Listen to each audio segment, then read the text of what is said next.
Salve, salve galera, professor Zanin na área, mais uma vez com vocês hoje para dar continuidade à aula 1 que nós fizemos sobre a matéria e suas características. Nós falamos primeiro sobre os estados físicos, como identificar, falamos um pouquinho sobre o conceito da própria matéria e nessa aula nós vamos tentar entender como é possível converter esses estados físicos uns nos outros, certo? Ou seja, transformar os estados da matéria, ok? Bora lá então. Bom, primeiro é o seguinte, olha, a gente chama isso aqui de mudanças de estados físicos, mas também pode ser chamado de mudanças de estados de agregação. Então, estados de agregação é um termo mais moderno para estado físico. Então, eu tentei representar de forma didática os três estados físicos aqui, ó, o sólido, o líquido e o gasoso, tá certo?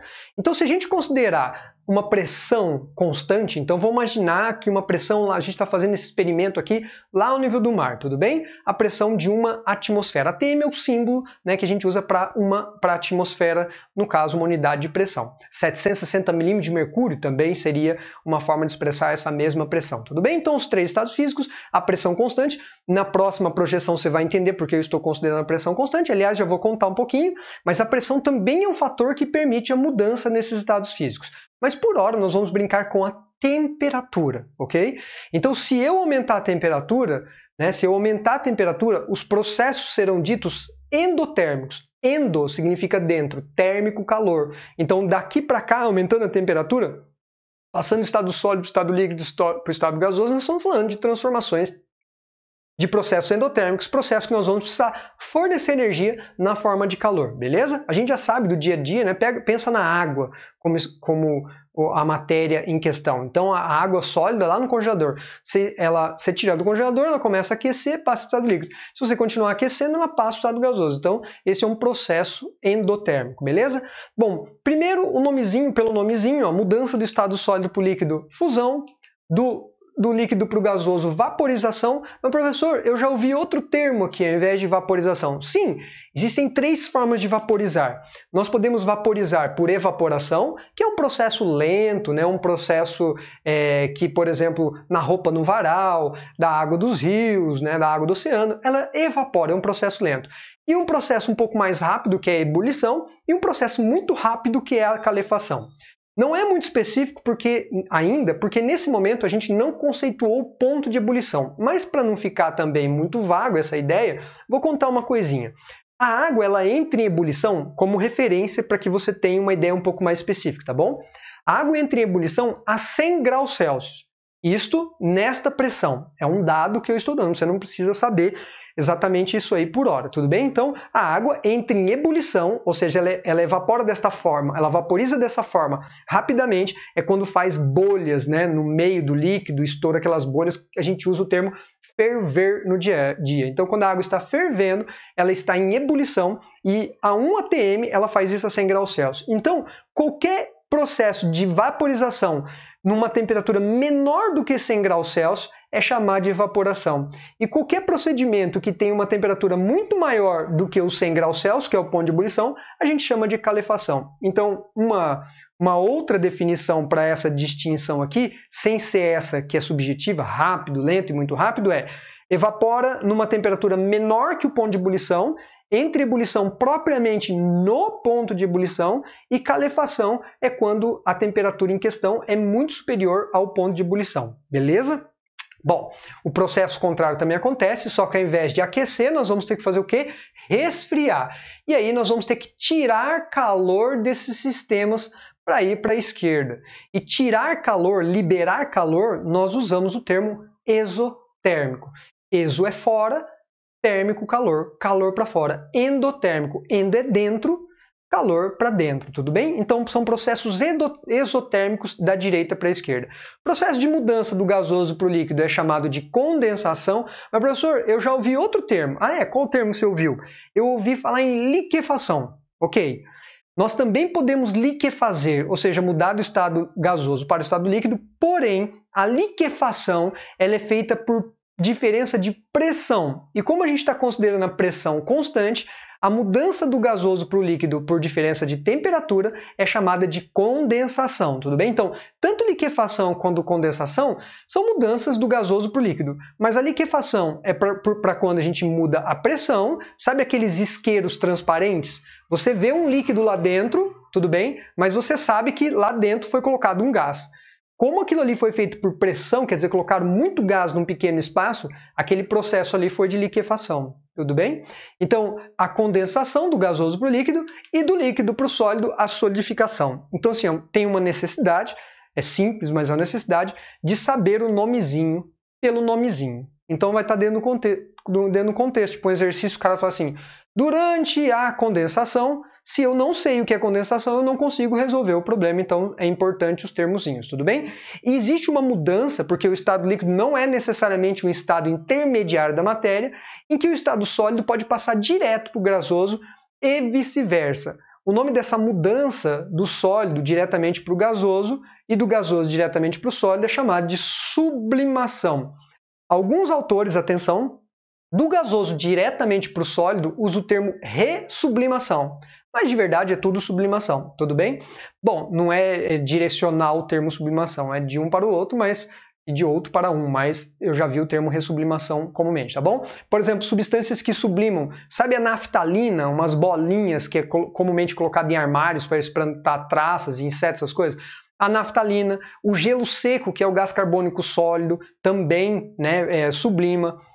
Passa direto do estado sólido para o estado gasoso. O iodo também é uma espécie que também sofre processo de sublimação. Então são exemplos que eventualmente aparecem, especialmente no Enem, beleza? Tudo bem? Tranquilos? Tá, professor, mas você falou que a pressão também é um fator que muda os estados físicos. E se isso acontecer? E se alguém levantar a questão da pressão? Beleza, vamos lá. E se a pressão for uma variável? Aí eu vou apresentar para vocês um gráfico bem importante, que é uma identidade de cada matéria que existe. Esse gráfico é chamado diagrama de fases. Ele tem uma carinha mais ou menos assim, ó. Dá uma olhadinha aqui, tá vendo? Parece uma forquilha de um estilingue, né? Um Y aqui, ó. Muda um pouquinho essas inclinações, mas de forma geral eles são muito parecidos. Num eixo eu tenho a pressão e no outro eu tenho a temperatura. Ou seja, as duas variáveis do estado físico, pressão e temperatura. Então a gente vai ter assim, toda a matéria vai ter um gráfico parecido. Às vezes mais inclinado, às vezes menos inclinado, às vezes essa junçãozinha aqui é mais para cima, mais para baixo, mas todos têm, tudo bem? Esse aqui é muito parecido com o da água, por exemplo, eu estou generalizando isso aqui, tá bom? Bom, vamos tentar identificar os estados físicos aqui, olha só que legal. Vamos olhar para a temperatura. Quando que nós temos estado sólido? Quando alta quantidade de energia, ou seja, alta temperatura, ou baixa quantidade de energia? Baixa. Então, o estado sólido é esse primeiro estado aqui, tá vendo? Depois, o estado líquido, que é um estado intermediário na questão energética, e depois o estado gasoso, que se estende daqui para cá. Tudo bem? Dois pontos importantes desse gráfico. O primeiro é bem esse aqui, ó. Porque, por exemplo, se eu tiver a matéria bem onde está meu dedo aqui, ó, num ponto bem aqui, ela é gasosa. Se a matéria estiver aqui, ela é líquida? Se estiver aqui, é sólida. Mas e se ela estiver bem nesse meio aqui, ó, bem nessa bolinha que eu coloquei? Ela é o quê? Ela é sólida, líquida e gasosa. Não só está sólida, líquida e gasosa, como ela está interconvertendo todos esses estados neles mesmos. É uma coisa absurda. Esse pontinho aqui é chamado de ponto triplo. É onde coexistem os três estados físicos e eles ficam se modificando. Quer dizer, fica condensando, sublimando, fica solidificando, vaporizando. Fusão, ocorre tudo ao mesmo tempo. É uma coisa muito peculiar e muito curiosa, tudo bem? Bom, outra coisinha. Esse ponto aqui é um ponto também muito curioso. Esse ponto, ele é chamado de ponto crítico. Por que ele é crítico? Porque é o limite, é o final dessa curva aqui, tá vendo? E esse ponto crítico ele tem correspondentemente uma temperatura chamada temperatura crítica. Então, cada finalzinho dessa curva aqui, que passa do líquido para o gasoso, tem um ponto final, que é chamado de ponto crítico, o qual tem uma temperatura chamada crítica. Mas qual que é a importância desse ponto? Bom, tá vendo? Esse Gzinho aqui é de estado gasoso. Mas, dentro do estado gasoso, existem duas condições. Uma chamada gás e a outra chamada vapor. Então, dessa temperatura crítica para baixo, é tudo vapor. Então, para baixo do ponto crítico, ou seja, da temperatura crítica, é tudo vapor. Para cima dessa temperatura crítica, é tudo gás. Essa é a diferença. Então, a gente, apesar de usar indistintamente o termo gás, vapor, gás, existe uma diferença no estado gasoso entre vapor e gás. O que é um gás? É qualquer matéria que se encontra acima da sua temperatura crítica. E vapor é qualquer matéria que se encontra abaixo da temperatura crítica. Existe uma definição mais específica, eu vou colocar aqui e depois eu vou mostrar para você graficamente aqui. Ó. Eu vou mostrar primeiro. Ó.